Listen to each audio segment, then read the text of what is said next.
Lab 23, example 6. We want to determine whether k is a 0 of f of x. We have f of x is equal to x cubed plus 5x minus 83, and k is a complex number, 1 minus 3i. To do this, we're going to use synthetic division and the remainder theorem. So, jumping into the synthetic division, we're going to write our k here. This is 1 minus 3i. And the coefficients of our polynomial here, and we're going to add in any zeros for placeholders. So the coefficient for x cubed is 1. Notice that we jumped to 5x, and so we have no x squared. So I'm going to put 0, and so essentially in our original function we have 0x squared. So I'm going to put a placeholder there for x squared. And then for our x we have 5. And then we go to negative 83. So, bring down the first number 1. 1 times 1 minus 3i is just 1 minus 3i. 0 plus 1 minus 3i is 1 minus 3i. And then we need to multiply 1 minus 3i times 1 minus 3i. So I'll show how to multiply the first complex numbers together. 1 minus 3i. Times 1 minus 3i. We're going to have to FOIL. We always have to FOIL when we multiply two complex numbers together like this. So you have 1 times 1 is 1.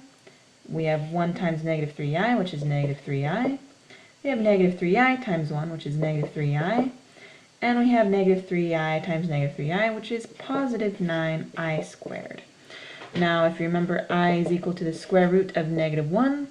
So if we square I, this is just going to be equal to the square root of negative 1 times the square root of negative 1, which is just negative 1.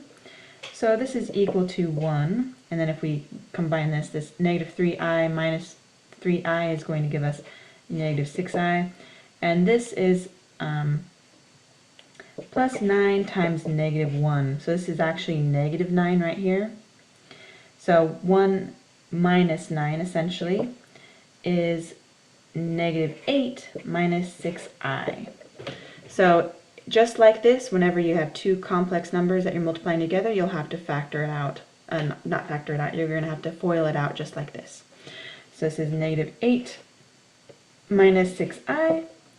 5 plus negative 8 minus 6i is negative 3 minus 6i.